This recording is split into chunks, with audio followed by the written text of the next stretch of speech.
भगवान श्री कृष्ण ऋषि संदीपनी जी के आश्रम में पहुंचते हैं शिक्षा ग्रहण करने के लिए। यह बहुत बड़ी बात है।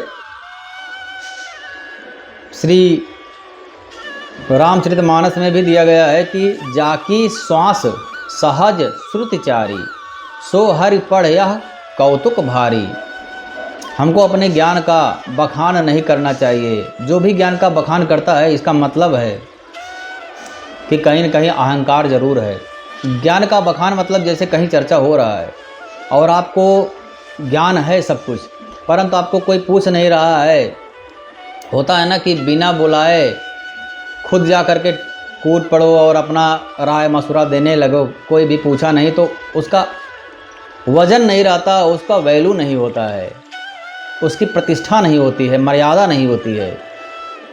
इसलिए जो भी ज्ञान है उसको संभाल करके रखो, जहाँ पर ज़रूरत हो वहाँ पर व्यक्त करो। जो श्रोता भी उस तरीके भाव से होना चाहिए। भगवान श्री कृष्ण भी कहते हैं कि जो मैं यह ज्ञान दे रहा हूँ, इस ज्ञान को उसके सामने प्रत्यक्ष प्रस्तुत करो जो इस ज्ञान का अधिकारी श्रोता हो। ऐसे नहीं सबको बुला बुला करके सुनो। भगवान श्री कृष्ण कहते हैं यदा यदा इधर मत सुनो कि सर्वधर्मान परित्यज्य। क्या मतलब है? उसको सुनना है नहीं, उसको तो ट्रेन से जाना है, लेट हो रहा है नौकरी के लिए, उसकी पत्नी बीमार है, उसका बेटा बीमार है, उसको टेंशन है कि मेरा तो बिजनेस में लॉस हो रहा है, मेरे पास घर नहीं है। ये सारी समस्याएं हैं। अच्छा, वास्तविक है यदि ये सब समस्या भगवान को छोड़ दिया जाए तो इतनी उत्तम व्यवस्था हो जाएगी आपके लिए, भगवान कर देंगे। परंतु हमको विश्वास नहीं होता है ना, हम खुद से लगे रहते हैं क्योंकि हमको विश्वास नहीं है कि भगवान शायद ऐसा कुछ करेंगे। अच्छा, इसमें एक बात और है, ये इतना भगवान क्यों करे? भगवान तो बोलते हैं कर्मण्येवाधिकारस्ते, तुम कर्म करो। यह भी ठीक है, तुम कर्म करो, परंतु समर्पण भाव तो लाओ। ये भी तो बोलते हैं कि सर्वधर्मान परित्यज्य माम एकम शरणम व्रज।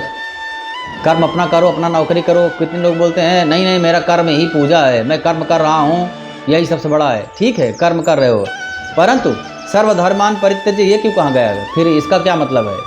कर्म कर रहे हो, उसका फल मिलेगा या नहीं मिलेगा, परंतु वह कर्म भगवान से जुड़ा हुआ नहीं है ना, इसलिए आपको पहली बात तो शांति नहीं मिलेगा।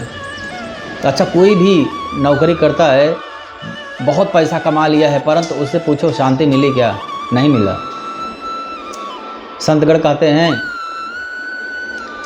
कि अशांतस्य कुतः सुखम, क्योंकि उसके मन में अशांति ही रहेगी और पैसा चाहिए। 1 करोड़ ले लो तो लगेगा ना कि 1.5 करोड़ होता तो ज़्यादा सही था, 2 करोड़ होता तो ज़्यादा सही है।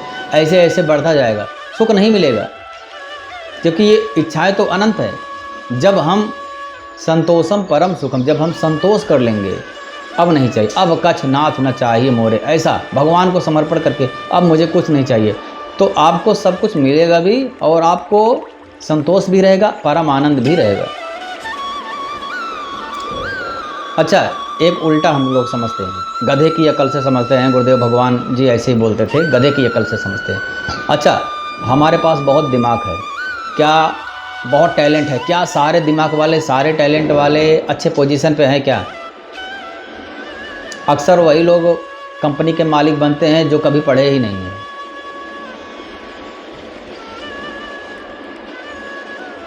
और एक बात, कितने लोग बस के कंडक्टर थे, कोई पोस्टमैन था, कोई वेटर था, और उसको समय चक्र ने, अच्छा इतने लोगों को नाम नहीं लेना चाहिए, इतने लोगों को ये पता भी नहीं था कि भविष्य में क्या उनके लिए भगवान ने लिखा हुआ है। इतने लोगों को किस्मत समय चक्र ढकेल ढकेल कर किसी को सुपरस्टार बना दिया, किसी को क्रिकेट में स्टार बना दिया।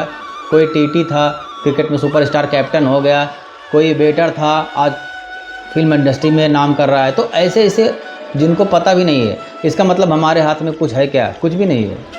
हमारे हाथ में कुछ भी नहीं है सिवाय हाय हाय करने का। अरे मुझे लेट हो रहा है, अजय मुझे लेट हो रहा है, अरे मैं ये खड़ा कर लूँ। कितने लोग बहुत दिमाग लगाते हैं, बहुत टैलेंटेड है, परंतु उनको कुछ हमेशा कुछ न कुछ आजमाते रहते हैं, पैसा इन्वेस्ट करके कुछ बड़ा करूँगा, परंतु उनको किस्मत साथ ही नहीं देता है। साथ जब तक भगवान का आशीर्वाद नहीं होगा तब तक।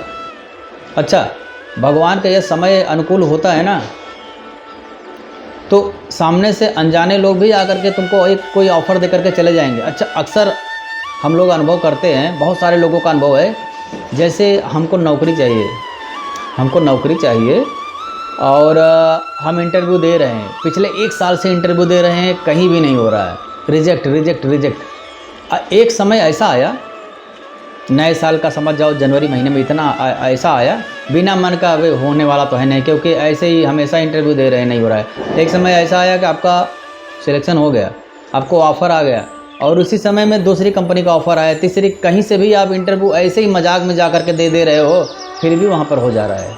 इसको क्या बोलोगे? ये तुम्हारे टैलेंट के ऊपर थोड़ी काम कर रहा है, तो समय चक्र के ऊपर काम कर रहा है।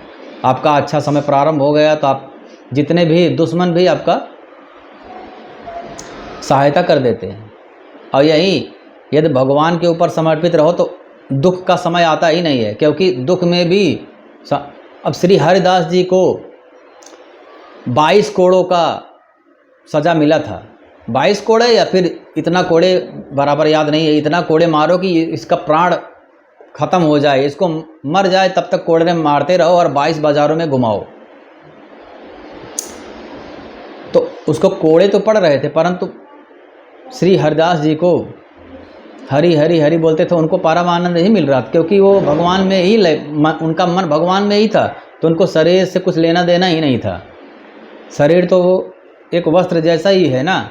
तो जो दिव्य संत हैं, हमारे जैसे संतों के, कलयुगी संतों की बात नहीं हो रही है, जो दिव्य संत है जिनके ऊपर भगवान की कृपा हो गई है, परंतु रास्ता यही है, हमको प्रारंभ ऐसे ही जाना है जैसे हम सब जा रहे हैं। आप जा रहे हो, हम जा रहे हैं, और कोई भी जा रहा है।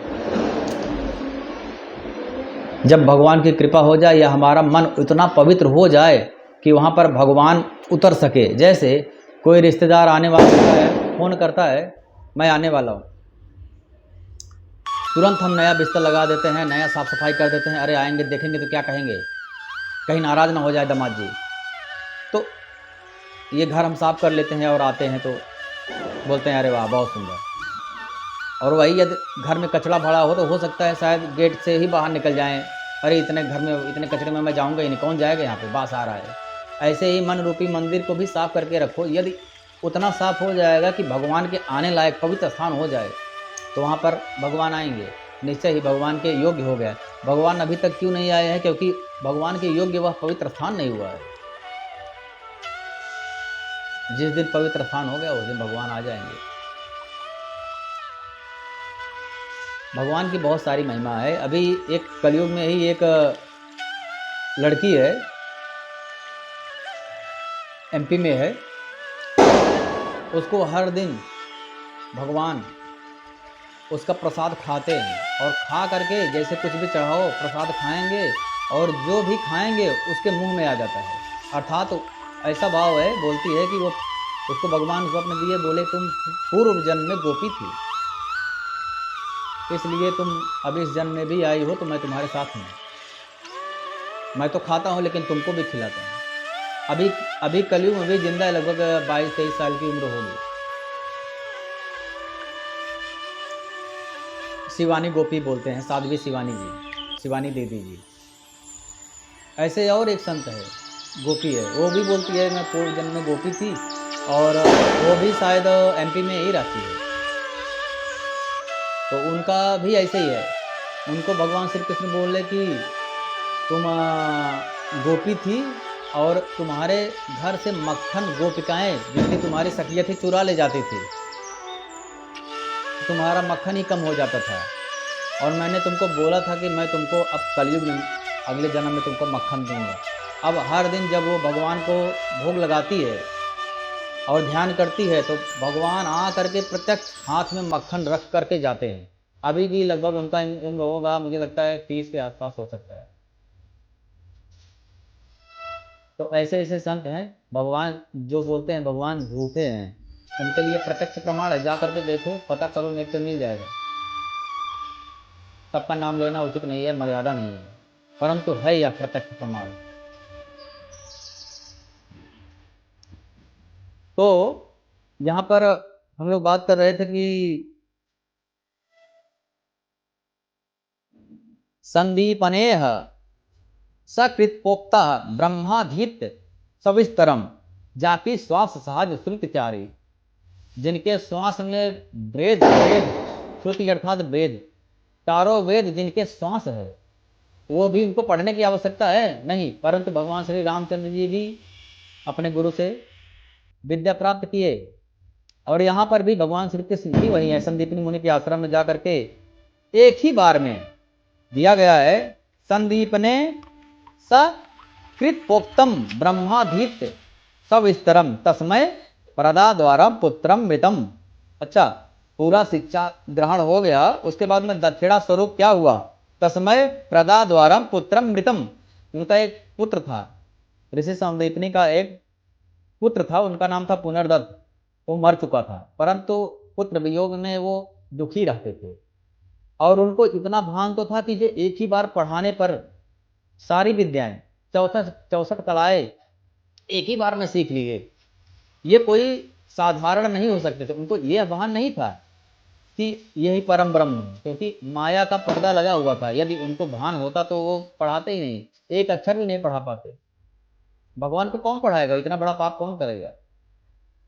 उनको ये भान था कि आप कोई दिव्य आत्मा जरूर हो। दिव्य आत्मा का तेज तो दिखता ही है ना, कोई संत आ जाए खड़ा हो जाए, बस ऐसा प्रकाश फैलता है कि समझ में आता है। आधा तो ऐसे ही जो बुद्धि विकार युक्त रहती है, विकार पूरा हीन हो जाता है, शुद्ध बुद्धि हो जाती है।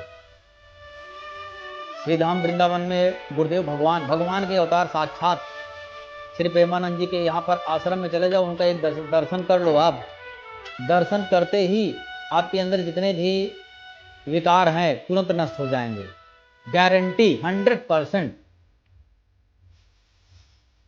अभी कलयुग में भगवान स्वरूप है, हाथ जोड़ करके विनती भी करता हूँ, अभी विद्यमान है, जरूर जा करके एक बार दर्शन अवश्य करना चाहिए।